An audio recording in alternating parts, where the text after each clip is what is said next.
wanted to talk to you a little bit about what was going on with the whole Stop ICE, ICE Out protesters and the people that unfortunately died defending illegal immigrants, criminal illegal immigrants. And I'm not talking like they're criminal because they crossed the border. I'm talking criminal because they did something bad, as in raping, murdering, doing terrible things to young children. And you gotta wonder why people like Alex Pretti and Renee Good would be willing to give up their lives to protect scumbags that would hurt children and would murder young ladies and steal and fraud. And why are they protecting them? Well, I have a theory as to why people like Alex Pretti and Renee Good did what they did with their martyrdom.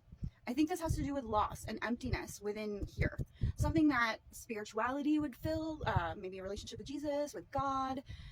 Really, almost anything could fill your heart when it's empty, when it's sad. And the reason why they were feeling the loss was Alex Pretti had just, I think that his wife had just left him, or she had filed for divorce, or it was possibly his girlfriend. I'm getting like conflicting information as far as was he married or was this his girlfriend. Either way, long-term relationship ended. Okay, Alex Pretti probably feeling pretty devastated with that whole thing. Renee Good, her husband died. The husband of her husband died. The father of her children died.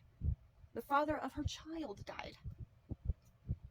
And that can mess you up really to an extent where you're going to do crazy things like cut all your hair off and enter into some relationship that you normally would not have entered into.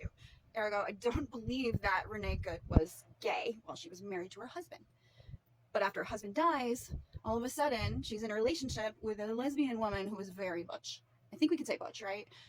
Very masculine. I mean, if you look at the video with Renee Good, I mean, she ran into him, didn't run over him, but she knocked him backwards. And I have seen video of people, I've seen video of police officers talking to a suspect, telling them to get out of the car. The suspect backs up the car and it literally killed the woman. It killed the police officer.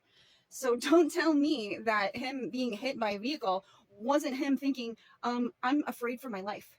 Okay, you've got a 2-ton vehicle, maybe more because it was an SUV, coming at you to the point where the wheel was spinning on the ice. Okay, she listened to her girlfriend who said, you know, drive, baby, drive.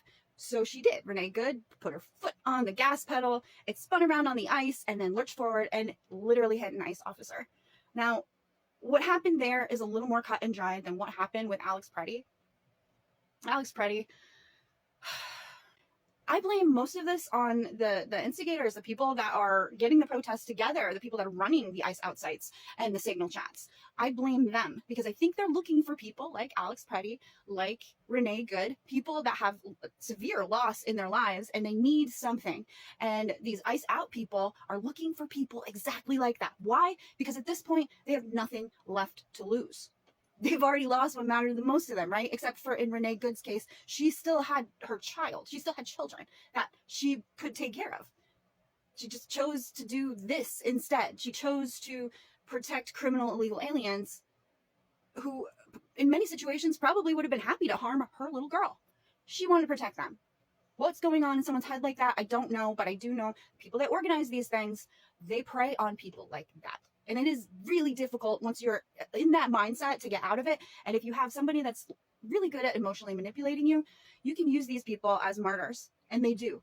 They call them flashpoints, which is like a chaotic scene that develops during these protests where they can use them as incentive to get more people out and about and more money into their coffers. So they use people like Renee Good. They use people like Alex Pretti. What do they care? It's not their bodies. It's not their families. It's not their friends. These are strangers to them. And they are opportunists, just like any sort of jihadist group who's like, oh yeah, you feel bad about yourself or you want to feel better about yourself, be a martyr, be a hero. Do it for your family, do it for your friends, do it for your country, do it for your religion, whatever it is. They were able to convince these two people that their life was not expendable, but the cause was worthy of them throwing away their personal safety. How do you do that? The only thing I could think of was the loss that they had in common, the loss of Pretti's wife, the loss of Renee Good's husband. And that will do a number on you. And I think Pretti was looking for something. Maybe he was looking for a way to reach out. He was looking for community. Renee Good, I think she was just kind of doing like what her lesbian lover was doing. And it's just easier that way, right? Because you don't really have to think about it. You just do. And then you don't have to sit and be sad, right? Oh, and you're a martyr. You're doing something that's very heroic, or at least people will tell you is very heroic. When in actuality, it's very, very stupid. Your life is not worth throwing away because you want to protect illegal aliens. It's just not. You don't know these people. You don't really know what you're doing. You don't know the law. You don't listen to the cops when they tell you what to do. If you're Alex Pretti, you carry around a gun with you 11 days before your death and get into a scuffle where you're yelling and screaming at ICE officers, police officers, federal agents, and you literally kick the back of the SUV and their taillight. And you have a gun, and you get into a scuffle with them. You didn't get killed that time. You should be really, really grateful that you didn't get killed that time. And it's a failure to the system when you think about the fact that Alex Pretti should have been arrested for defacing a cop car, a federal agent car. It should have been arrested for something, I think, right? I mean, I feel like if I did that during like the Biden administration to one of their federal officers, I would be thrown in jail and they would just like throw away the key. They would lock me away and throw away the key. So I don't know why these people are so brazen. I don't know why they're so willing to just ignore the law. I don't know why they're so attracted to protecting these people that don't care about them.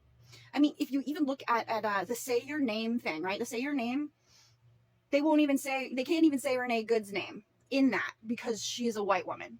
So you martyred yourself, Renee Good, but they're not allowed to celebrate your name or to chant it out loud because you're just a white woman. You know, you're not a black woman, so you're not special. There's nothing special about you, nor is there anything special about you, Alex Pretti. You guys were just, you're pawns. You were pawns in a greater scheme, and it really is a shame. It makes me really sad that this keeps happening, and it makes me really sad because I feel like President Trump's messaging, or just the Trump administration's messaging, has been horrible regarding all of this. I do hope that the new leadership will calm things down in Minnesota, because it's just, we don't want to see any more Alex Prettis. We don't want to see any more Renee Goods. We don't want to see these things. I'm not making excuses for ICE, nor am I making excuses for the people who died. Again, I am putting almost all of this blame on the people who recruited them. And I do hope that we figure out who these people are so they stop finding marks like Alex Pretti, like Renee Good, to do their dirty work for them, to create these flashpoints where they can make money off of these tragedies. Well, I don't know what you think, but that's what I thought. I just thought maybe there's a chance that these people subconsciously have suicidal ideation, but it's subconscious. They don't know it. They don't know that they're willing to just throw everything away, including their lives. They just feel hollow. They feel empty. They feel sad. They need purpose. And instead of reaching out for God or spirituality or their friends and family, they've reached out to strangers and decided that they care more about protecting criminal illegal aliens than their own families, which is a tragedy.